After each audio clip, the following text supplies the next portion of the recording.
네, 오늘 사실 나는 어떤 걸 들어왔다 할게 혹시 이 세션에 들어온 이유가 있을까요? 아니면 저는 개발자 쪽이 아니어서 처음 들어보시는 이름일 겁니다. 그래서 유명하신 허우스님께서 계시니까 이분에게 많이 이따 질문하시고 저희가 20분씩 할애하기로 했습니다. 그래서 20분 동안 제 앞에 세션이 좀 지루하더라도 우리 개발자의 스타십 나중에 이따가 라스트로 모실 테니까 그때 한번 보시면 될 것 같습니다. 저는 어쨌든 MVP를 2007년부터 시작했는데요. 저는 IT를 시작했다고 하면 2004년부터 시작했습니다. 그래서 MVP라는 거를 저희 멘토 선배한테 알게 됐어요. 그래서 그때부터 내가 도전을 해야겠다. 그래서 저는 윈도우 이제 MVP라고 말씀드렸잖아요. 그래서 여러분이 알고 있거나 개발실지 모르겠지만 우리가 일반적으로 이제 비스타라는 애가 있었습니다. 옛날 XP 많이 쓰고 있다가 비스타라는 애가 나올 때 그때 정말 열심히 되게 많이 했던 것 같아요. 그래서 그땐 빌드 번호가 일주일에 한 번씩 계속 바뀌었거든요. 그래서 피치를 맨날 바꿔서 업그레이드 하면서 이런 기능이 나왔네, 저런 기능이 나왔네, 이런 일을 되게 많이 했었던 것 같고요. 어찌 보면 영어로는 VISTA 비스타인데요. 저는 그 비스타를 사실은 비스타라고 일반적으로 하고 있습니다. 저를 스타로 좀 만들어준 애라고 좀 생각하고 있고요. 그러다 보니까 어떤 이런 책도 쓰게 됐고, 여러 가지 이런 커뮤니티, 이런 행사 앞에서도 이제 이야기가 된 것 같습니다. 오늘은 기본적으로 제가 준비한 거는 한 개발팀의 이제 진변하고 일반적인 과제도 있을 거고요. 앞에 오늘 세미나에서 잠깐 나왔었는데 키노트에서 그다음에 이제 데브박스라는 이야기가 나왔습니다. 데브박스가 뭔지 이미 보신 분도 있을 테지만 그런 이야기를 내서 좀 넘어가도록 하겠습니다. 일반적인 얘기는 쑥쑥 넘어가고요. 데브박스에 대한 실체를 좀 보는 걸로 보도록 하겠습니다. 그래서 기본적으로 알맞는 개발 도구를 사용하면 최대 생산성이 늘어난다 이런 얘기 하죠. 그래서 내가 혼자 개발을 하든 회사에서 업무를 위해서 개발을 하시든 어쨌든 새로운 툴을 사용하고 새로운 제품을 사용하시면서 또는 개발 환경이 되면 그거에 아까 전에 코드도 뭐 10,000줄을 짜던 것들을 뭐 1,000줄밖에 안 되고 뭐 100줄밖에 안 되고 아니면 알아서 알려주고 이런 형태까지 이제 변하고 있다는 걸 이제 이야기도 했었고요. 아이고. 네. 아이고. 네, 알겠습니다. 네. 그다음에 이제 이런 것들을 쓰게 되면 이제 비즈니스 상에서는 우리가 단순하게 개발 업무를 빨라졌기 때문에 그런 사용자들을 더 이제 증진시켜 준다면 회사의 업무에서는 좀 뭐랄까요 매출의 4배 최대 맥시멈 4배까지 이런 효과가 있다는 그런 이제 조사도 이야기도 나오고 있습니다. 근데 하지만 기존의 일반적으로 기존의 개발하는 환경들을 보시게 되면 우리가 물리적 PC 아까도 말했죠 고사양의 PC 사양을 사용해서 직접 개발하는데 뭔가 세팅하고 하는 문제가 발생했을 때 그런 시간 투자들이 있을 텐데 그것처럼 개발자들께서 일반적으로 물리적인 PC 환경에서 의존도가 높아지게 되면 기본적으로 하드웨어 관련된 모습들 그다음에 일반적인 환경 그다음에 어떤 네트워크 대역폭 이런 얘기들이 많이 나올 텐데 그것처럼 로컬에서 활용할 때 기본적으로 일반 사용자가 아니라 저희가 일반적으로 이야기하는 고사양의 PC를 사용하거나 DPU가 있는 PC를 사용해야 되는 상황이 벌어질 때 회사에서 사실 잘 구매할 수 있지만 계속 새로운 프로젝트가 나왔다 해서 지속적으로 그런 로컬의 PC를 교체하기는 사실 쉽지 않습니다. 그렇죠? 뭐 3년 그래서 이런 고사양의 PC를 계속 교체하기는 사실 쉽지 않다는 겁니다. 그렇죠? 비용과 결부돼 있고요. 그다음에 아니면 내가 그냥 사지라고 하시는 분도 있고 여러 가지 있겠지만 그런 로컬을 물리적으로 사용하는 부분들 그다음에 어떤 낙서된 어떤 개발 환경을 한다 그러면 우리가 기본적으로 사용하는 특별한 어떤 개발에 있어서 사용되는 여러 가지 바이너리라든지 여러 가지 툴이라든지 또 환경이라든지 또 여러 가지 있겠죠. 그래서 낙서되면 낙서될수록 또는 변화되는 것들이 없고 기존의 형태의 툴로만 계속 사용하게 된다면 지속적으로 그런 고민들을 껴안을 수밖에 없다는 거고요. 그다음에 지금의 코딩은 제가 알기로는 단순하게 내 PC에서 물리적으로 코딩하고 끝내는 게 아니라 원격 사용자들과 모여서 어떤 특정 공간에 또는 그게 개발이 런칭이 되고 나서 코드를 다시 수정하거나 테스팅하고 이럴 때 상당히 네트워크에 관련된 이슈도 있다는 거죠. 그래서 코딩에 개발된 그 프로그램을 공유하거나 또는 그런 소스 코드를 다른 멀리 떨어져 있는 원격 사용자들과 공유할 때 그런 여러 가지 대역폭도 고려되는 상황이고요. 이제 그거 말고도 일반적인 조직이라든지 팀이 관련된 당면한 문제는 물리적인 의존도가 높아졌을 경우에 다양한 개발팀에 대한 상황들이 필요하겠죠. 아까도 GPU라든지 뭐 CPU 고사양의 이야기도 많이 했지만 기본적으로 어떤 팀은 DB를 써야 되는 상황들, 어떤 팀은 비주얼 스튜디오를 써야 되는, 어떤 팀은 어떤 툴을 써야 되는 여러 가지 하드웨어라든지 여러 가지 조건의 소프트웨어들이 필요한 계속적으로 요구할 수밖에 없고 어떤 일반적으로 업무에서 이런 얘기하죠. 단순하게 그냥 하나의 환경에서 하시는 게 아니라 이것도 하고 저 프로젝트 뛰고 이 프로젝트 뛰고 약간 양다리 걸쳐서 뛰는 경우도 있을 때가 있을 겁니다. 그래서 하나의 테스트 공간을 하게 되면 그게 꼬일 수도 있겠죠. 그래서 그런 부분들에 대한 사항도 있을 거고요. 그다음에 이제 요즘 코비드 19이라든지 이런 것처럼 뭐 재택도 많아졌고요. 원격에서 코스를 개발하는 경우도 있고 또는 해외 어떤 아웃소싱을 줘서 특정 공간의 소스를 가지고서 협업하는 하이브리드 모드의 형태로 이야기들을 많이 하고 있습니다. 그다음에 그렇게 관리하게 되면 이 사용자들에 대한 어떤 권한이라든지 이 사람 멤버들 간에 이 사람이 할 수 있는 어떤 영역이라든지 그런 관리들도 상당히 많이 필요하게 될 텐데 그런 부분들이 사실은 쉽게 관리하기 어렵다는 거죠. 그리고 이제는 단순하게 내가 사용하는 워크스테이션급에 있는 PC를 로컬로 또는 사용하다 보면 아무래도 물리적으로 가까워 있기 때문에 기본적인 네트워크라든지 그런 어떤 형태의 그런 보안도 있겠지만 사용자가 직접적으로 뭔가 실수를 함에 있어서의 어떤 보안의 사고가 유출될 수 있는 가능성도 훨씬 더 높겠죠. 그래서 그렇게 이런 새로운 보안에 관련된 위험들도 있기 때문에 내가 소스 코드를 잘 개발은 했지만 보안에 좀 홀이 생겨서 랜섬이 걸려서 그 소스 코드를 다 말아먹으면 다시 시작해야 되는 상황들이 벌어지겠죠. 뭐 백업 물론이 잘 해놨기 때문에 문제가 없을 수 있겠지만 그런 것들에 관련된 부분들이 계속적으로 고민되고 있고 어렵다는 이야기들을 이제 많이 한다는 겁니다. 그래서 오늘의 사실은 오늘의 이야기죠. 그래서 앞에 오늘 키노트에 나왔던 것처럼 마이크로소프트 데브박스라는 게 이제 나왔습니다. 그래서 마이크로소프트 데브박스라는 클라우드 서비스가 런칭은 소개는 됐고요. 아직까지 여기 보시면 프라이빗 프리뷰 형태로 되어 있죠. 이 사인 가셔서 이제 신청하시면 되는데 이게 한 2달 전에 이제 신청하기 시작했는데 아직 저는 개발 MVP가 아니어서 그런지 모르겠어요. 저한테도 아직도 기다리고 있습니다. 네, 아마 개발 MVP는 미리 받았을 수도 있어요. 그래서 일반적으로 이런 신청할 수 있는 사이트들을 이제 볼 수가 있고요. 조금 더 빨리빨리 넘어가도록 하겠습니다. 그래서 여러 가지 형태의 데브박스를 사용하게 되면 기본적으로 코딩이 준비되어 있는 환경이라든지 이런 통제할 수 있는 부분, 그 다음에 보안에 관련할 수 있는 부분, 그 외에 소프트웨어 관련된 소프트웨어들이 기본적으로 설치되게 될 거고요. 그 소프트웨어가 설치되면 준비가 되면 이와 같이 인바이트 메일을 받게 될 겁니다. 그러면 특정 개발자는 이 인바이트 링크를 통해서 관련된 워크세션 VM을 생성하게 되고요.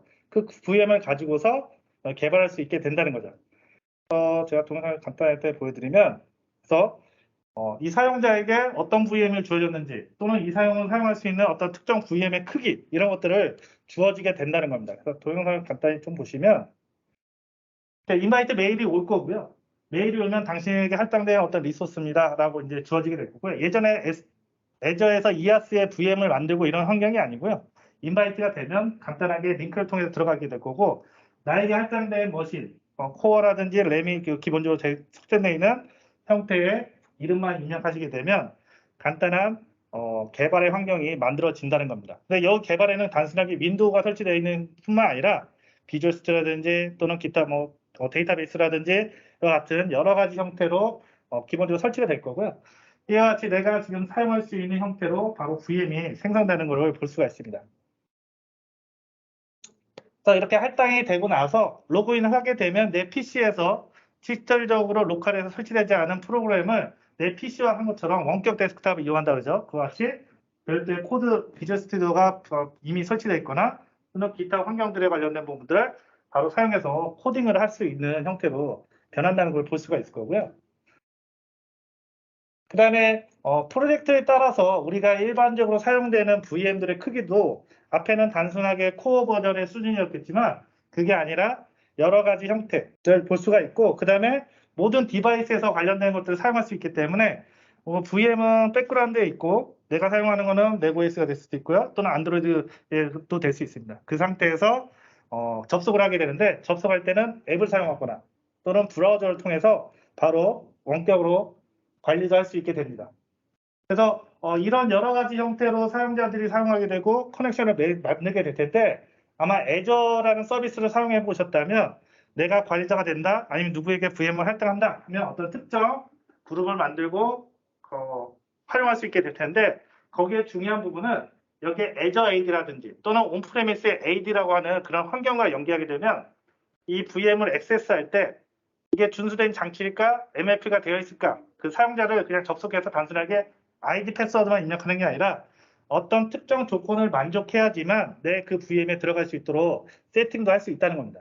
그래서 혹시 여기서 M365, 마이크로소프트 365를 혹시 경험하고 있거나 오피스 365를 경험하신 분이라면 회사에서 쓸 때 그냥 단순하게 아이디 패스워드만 입력하는 게 아니라 회사에서는 MFA를 바이패스해주고 웹에 있을 때는 MFP를 설정하게 하고 뭐 이런 여러 가지 조건들을 주면서 VM을 사용할 수 있는 형태로까지 연계한다고 보시면 될 것 같고요. 그 다음에 이제 이게 단순하게 여기서 끝나는 게 아니라 여기에 혹시 마이크로소프트 365에 또 관리자가 혹시 계신다면 마이크로소프트의 인튜, Azure AD, 그 다음에 마이크로소프트 디펜더 4 엔드포인트 같은 형태로 해서 관련된 서비스를 가지고서 연계할 수 있고요.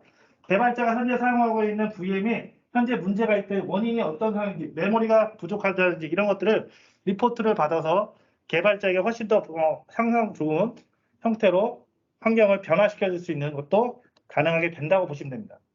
그래서 여러 가지 형태의 사용자들이 작업에 집중할 수 있도록 도와줄 거고요. 그래서 각각의 갤러리들도 제공됩니다. 그래서 단순하게 VM과 비주얼 스튜디오만 있는 것도 있고요. 비주얼 스튜디오와 또 데이터베이스도 있는 것들 또는 코어가 큰 영역 그래서 그런 것들을 각각 영역에서 할당할 수도 있게 될 거고요. 관리자가 기본적으로 멤버를 만들고 사용자가 사용할 수 있는 지역의 위치도 지정할 수 있습니다. 내가 어디 미국에서 하는지 일본에서 하는지 유럽에서 개발하는 것에 따라서 네트워크 속도가 아무래도 영향도가 있기 때문에 그 영향에 맞춰서 사용할 수 있게 하는 형태가 이제 벌어지게 될 거고요. 그 외에 Azure AD와 아까 전에 연계된다고 했죠. 그래서 온프레미스 AD도 역시 연계되기 때문에 그 AD를 통해서 사용하는 멤버들 또는 내가 어떤 특정 VM을 만들어서 프로젝트에서 만들어지는 구독들을 가지고서 활용할 수 있게 하는 형태의 프로젝트 팀을 만들어서 관리할 수 있게 된다라는 것도 살펴보실 수가 있을 것 같습니다. 제가 이제 할 얘기는 사실 많은데 오늘 좀 시작 스타트가 조금 좋지 않아서 그런데 이 자료는 제가 뭐 동영상까지 풀 버전되어 있는 것까지 드릴 테니까요. 나중에 한번 보시면 될 것 같고요. 그 다음에 이제 또 중요한 건 사실 비용의 최소화 관련된 얘기도 많이 합니다.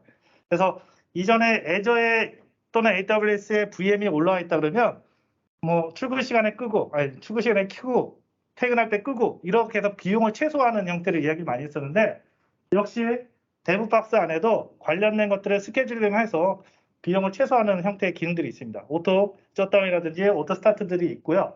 그거 외에 특이한 사항은 하이버네이션 그러니까 최대 절전 모드 관련된 걸 지원합니다. 그래서 절전 모드가 되면 어떤 기능이 좋죠? 우리가 그래도 VM들이 빨리 키면 켜지긴 하지만 우리가 최대 절전 모드면 그냥 버튼 한번 누르면 바로 뻥 뜨잖아요, 화면이. 그것처럼 절전 모드, 최대 절전 모드 관련된 걸 지원하고요. 이 절전 모드를 지원하기 때문에 절전 모드 지정하면서 장점은 뭐냐면 비용이 절전 모드 기간 동안은 또 비용이 나가지 않는다는 겁니다. 그래서 기존의 ERC에 있는 VM과 조금 특이한 사항을 좀 볼 수가 있습니다. 그래서 이런 설정들을 할 수 있는 부분을 가져갈 수 있다고 보시면 될 것 같습니다.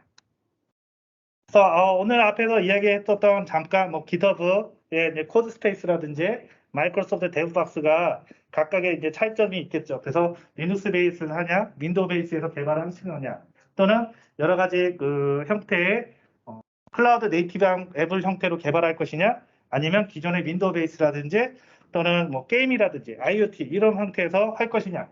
그 외에 GitHub.com에서 들어가 있는 소스들을 관리하는 형태뿐만 아니라 여기는 VM이기 때문에 예전에 마이크로소프트에 있는 엔드포인트, 그러니까 인튠이라고 하는 마이크로소프트 365라는 서비스와 연계해서 관리할 수 있는 형태로 된다고 보실 수가 있습니다. 그래서 오늘 말씀드린 거를 한번 정리해 보면 기본적으로 개발자를 관리하시는 분, 그다음 IT 담당자들이 있을 텐데요. 개발자들은 내가 할당받은 VM을 임의적으로 만들고 또는 삭제하고 해서 개발하거나 테스트하거나 하시면 되는 거고요. 그다음에 관리자께서는 어떤 특정 개발자에게는 어떤 리소스를 쓰게 해두고 어떤 권한을 주고 하는 형태로서 프로젝트를 관리하게 될 거고 IT 관리자는 VM이 생성되면 그 VM을 가지고서 보안의 위협을 최소화시키는 거나 문제가 되거나 또는 퍼포먼스가 떨어진다면 그 부분들을 개발자에게 알려서 퍼포먼스를 증진시킨다든지 이런 형태로 할 수 있는 형태가 마이크로소프트 데브박스라고 보시면 될 것 같고요.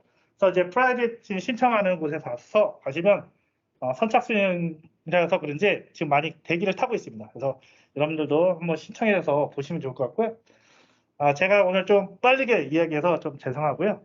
그래서 이 코드는 강의 피드백은 나중에 좀 해주시면 좋을 것 같고요. 두 번째 이어서 파트 2로 황우수님을 불러서 바로 진행하도록 하겠습니다. 예, 안녕하세요. 황우순입니다.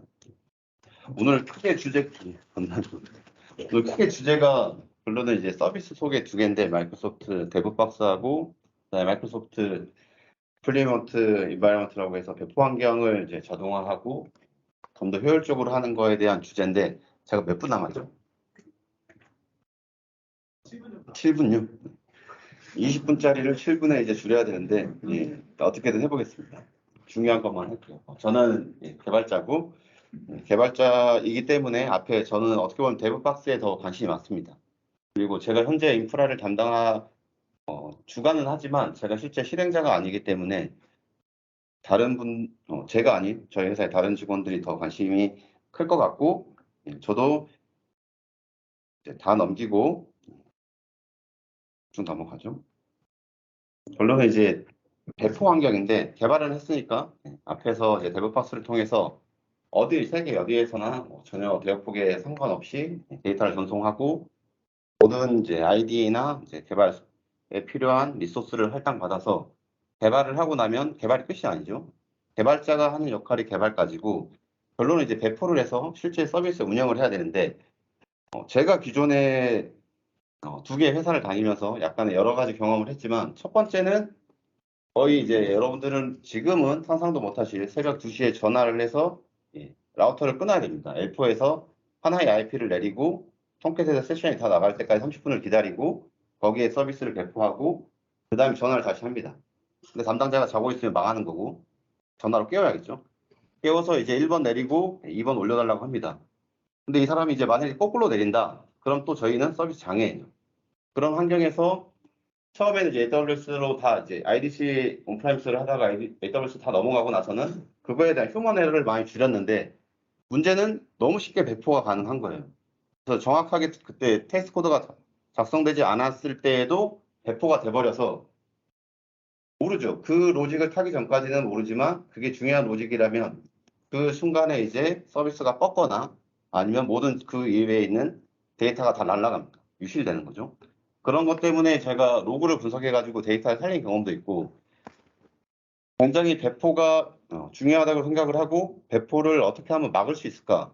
장애가 나지 않는 거는 어차피 상상할 수 없고 장애가 나는데 저희가 이미 찾았던 그러면 기존에 이미 겪었던 장애는 다시 나지 않아야 되는데 그 환경을 어떻게 할까 생각을 하다가 현재는 이제 저희도 지금 현재 저희 중에 회사에서는 쿠버를 쓰고 있는데 이 동영상을 이제 MS 빌드에서 발표를 하고 한 10번 정도 봤는데 처음에는 이제 제가 써보지를 못해서 아직 프리뷰 상태니까 써보지를 못해가지고 도대체 무슨 소리 하나 했는데 결론적으로는 권한을 나누는 거고 실제 이 사람이 이제 발표자가 시연을 했던 거는 테스트 그리고 데브 그다음에 프리 프로덕션 그다음에 프로덕션 4개의 단계로 나눴고 각각의 권한을 사람별로 다 구현을 따로 했어요.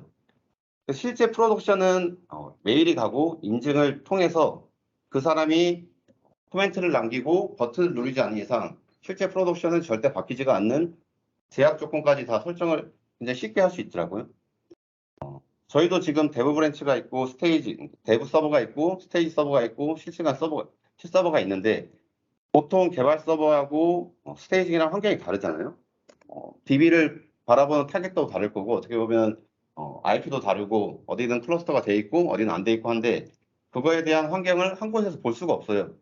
개발자가 볼 수 있는 거는 쉽게 말하면 개발 서버에 들어가서 컴포즈 파일을 봐야 되고 스테이지 들어가서 컴포즈 파일을 봐야 됩니다. 설정 파일을 봐야지만 지금 이 서버에서 어떤 서비스가 돌아가고 다른 어떤 서버와 연계돼 가지고 어떤 디펜던시에 묶여 가지고 종속적인 거를 파악을 해서 순서적으로 올려야 될 때도 있어요. 물론 도커만 쓰면 그렇지만 컴포즈를 쓰면은 물론 이제 제약이 디펜전이라는 옵션을 통해서 이제 순서대로 뜨긴 하지만 도커 컴포즈도 결론은 서버가 달라지면 여러 서버에 분산이 되면은 순서 조정은 되지 않습니다. 그건 이제 소프트웨어적으로 제어를 해야 되는 건데 제가 여기서 이 발표 내용에 나오지 않았지만 아마 이 애저의 이제 배포 환경이라는 거는 그 전체적인 환경을 제어하고 어떻게 보면은 실제로 운영에 배포하기 전에 프리 프로덕션 단계에서 모든 거를 테스트를 해서 그 환경을 가지고 그 다음에 풀리 테스트를 프로덕션 쪽으로 날리더라고요. 과정이 데브 브랜치에서 브랜치를 따서 개발을 하고 데브에 올립니다. 그 다음에 테스트 쪽으로 PR을 날려서 그게 머징이 되면 그 다음에 프리 프로덕션으로 할 수 있는 그 파이프라인을 다 CI/CD 파이프라인을 배포 환경으로 구성을 한 거죠. 그래 앞단에서부터 정확하게 동작을 해가지고 테스트 환경, 실제로 웹서비스 같은 경우는 URL 쳐서 들어가 보겠죠. 들어가서 동작을 하는 거를 눈으로 확인하고 그다음에 로그를 보고 모니터링도 다 되고 있으니까 자원 사용량이나 그다음에 어디가 피크를 치는지 다 확인한 다음에 실제 관리자가 최종 책임자인 PM이나 PO가 실제 프로덕션에 승인 메일이 왔을 때 요청이 왔을 때 버튼을 눌러야지 명확하게 실서버에 배포가 되는 그런 환경을 구축이 돼 있었고 저도 지금 실제 여러 서비스를 배포를 하고 있는 입장에서 실제로 사고가 많이 납니다. 한 달에 한 번 정도는 나고 그런 이유로 저는 대전도 갈 수도 있고 저희 이제 프로젝트 환경이 대전에도 있고 이제 광주에도 있는데 가끔씩 한번 가는데 결론은 대부분 다 인프라 쪽이었어요. 그래서 인프라에 대한 모니터링을 아무리 잘해도 휴먼 에러가 나는 것도 있지만 결론적으로 저희가 소프트웨어적으로나 문제가 많겠죠. 실제 개발에서 여러분들이 여러 많은 입세션 처리를 한다라고 하지만 하드디스크가 풀 났다. 얘 처리 잡아가지고 어떻게 할 거예요? 어차피 못해요. 그거는 미리 알림을 받아가지고 사전에 막는 방법밖에 없습니다. 소프트웨어를 할 수 있는 거는 비즈니스 로직이고 하드웨어나 그다음에 자원 쪽으로 가면은 어차피 얘 처리가 나면은 개발자는 현장에 가야 됩니다. 개발자가 가든 엔지니어가 가든. 그래서 결론은 이제 이 발표에서 하고 싶었던 가장 큰 분야는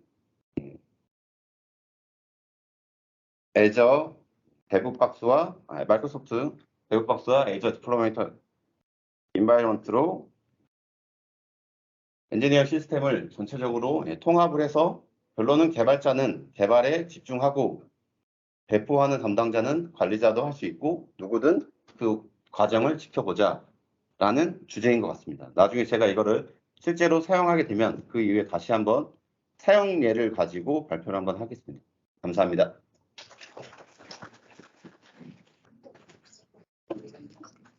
네, 첫 번째 세션 발표해 주신 권순만 MVP님과 황우수님께 다시 한번 박수 부탁드리겠습니다.